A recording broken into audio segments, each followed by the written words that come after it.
Acceleration. देखो question क्या है, determine the maximum acceleration of a train in a box lying on its floor will remain stationary. इसने ये बोला है ना कि क्या रहेगा, बॉक्स स्टेशनरी रहेगा। स्टेशनरी मतलब रेस्ट पे रहेगा। Given that coefficient of static friction between the box and the train floor is 0.915। देखो ये बात ना हमेशा याद रखना कि जो भी फ्रिक्शनल फोर्स होती है ना, फ्रिक्शनल फोर्स जो होती है, कोई भी बॉडी है ना, उस पर जो परपेंडिकुलर फोर्स लगती है उसको हम बोलते हैं नॉर्मल रिएक्शन। क्या बोलते हैं उसको? Normal reaction. अब जो भी फ्रिक्शनल फोर्स है वो क्या लग रही है, क्या लग रही है? वो मोशन के अपोजिट लग रही है। और फ्रिक्शनल फोर्स किस पे डिपेंड करती है? कोफिशिएंट ऑफ फ्रिक्शन पे। अब जो ये ब्लॉक है यहाँ पे उन्होंने ट्रेन ले रखे थे, मैं बोल रही हूँ ये ट्रेन है। अब ट्रेन थे, ट्रेन के पहिए थे ना, ट्रेन के नीचे पहिए थे। अब ये सरफेस से अटैच है, तो इनके और इनके बीच में जो फ्रिक्शन है ना, कोफिशिएंट ऑफ फ्रिक्शन, वो कितना दे रखा है हमें? 0.15। ये बात याद रखना। यहाँ पे जो टोटल फोर्स है वो कितनी लग रही है? m में। ठीक है, m मतलब मास, a मतलब एक्सेलरेशन ऑफ द ट्रेन। ठीक है, और यहाँ पे किसके इक्वल है वो? fs के।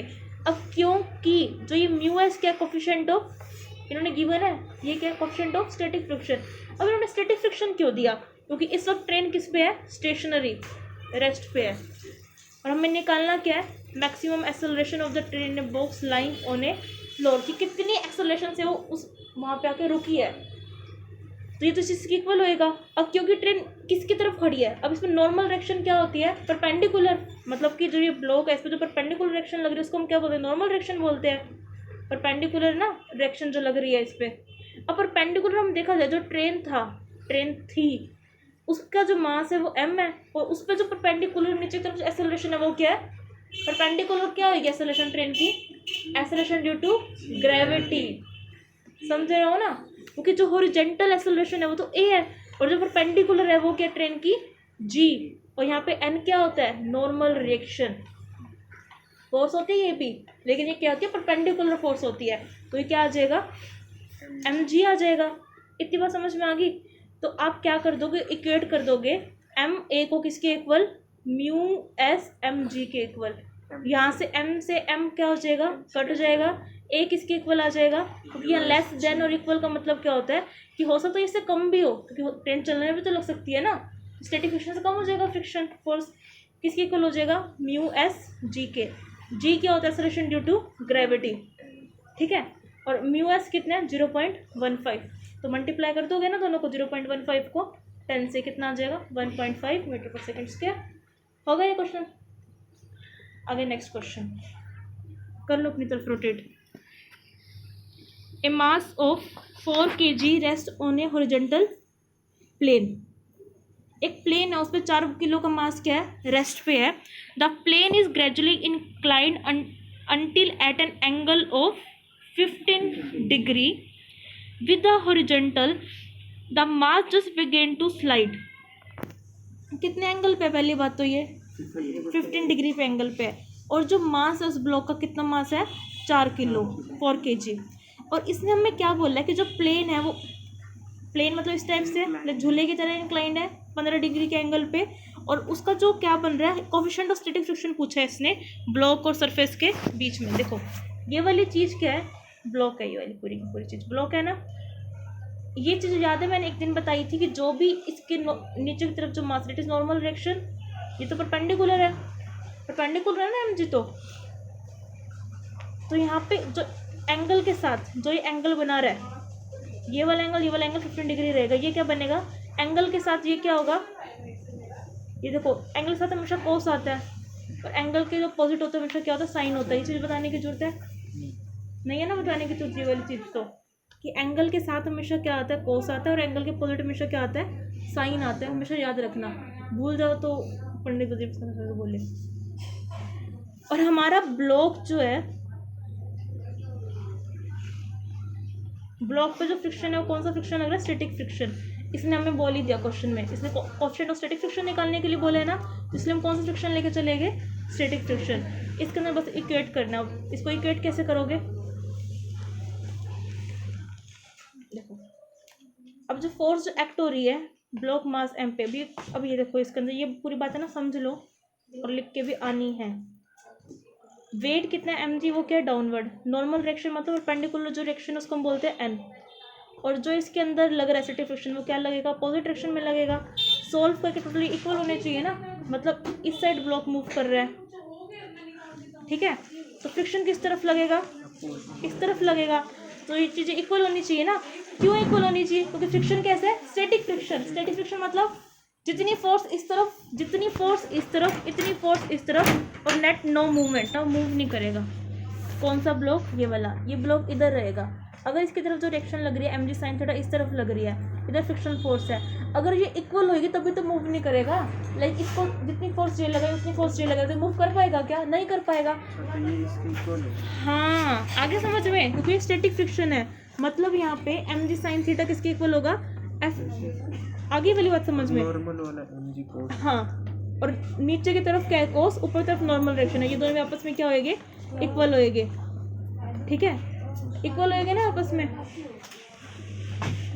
तो दोनों को क्या कर लो, डिवाइड कर लो। डिवाइड कैसे करोगे, mg sin theta divide by में, देखो mg sin थीटा किसके इक्वल है,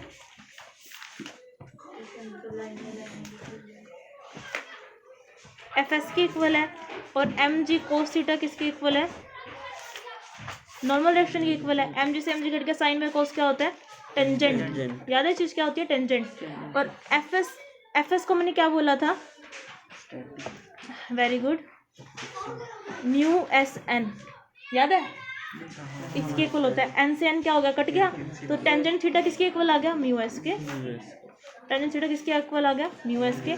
अब ये जगह क्या बन जाएगा, टेन इनवर्स, क्या बन जाएगा, टेन इनवर्स। ये पेपर में निकालने के लिए आ जाता है, फाइंड आउट द एंगल, निकाल लोगे तो बस, अब तो रह ही क्या गया,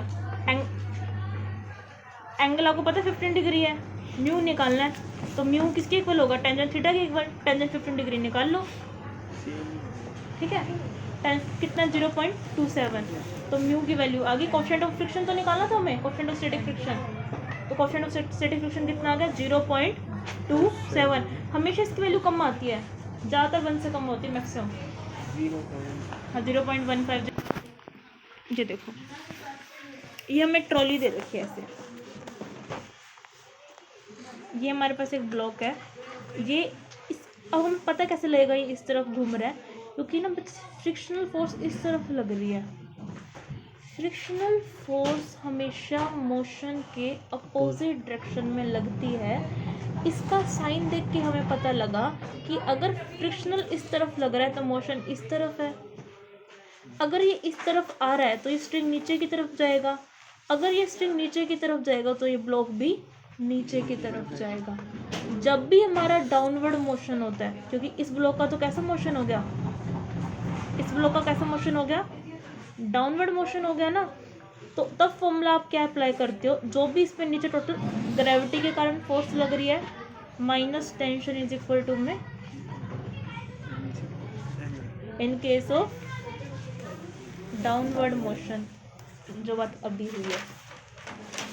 अब इसका मास कितना है, कितना मास है इसका, 3 मल्टीप्लाई 10 तो 30। तो फॉर्मूला मैंने क्या बोला अभी, mg minus T is equal to M A, mass है 3, ग्रेविटी है 10, मास है 3, पहली इक्वेशन बन गई, इसको साइड में रख दो, ठीक है। इस वाला टेंशन निकालो स्ट्रिंग में, ये बोला ना कि टेंशन निकालो, ऐसी जो ये वाला ब्लॉक है, ये टेंशन इससे बड़ी है ना फ्रिक्शनल फोर्स से, तभी तो ये मूव कर रहा है, तो इस टेंशन बड़ी है किससे, फ्रिक्शनल फोर्स से, तभी तो मूव कर रहा है। जितनी बड़ी होगी वो किसके इक्वल होएगा, एम ए के इक्वल होगा।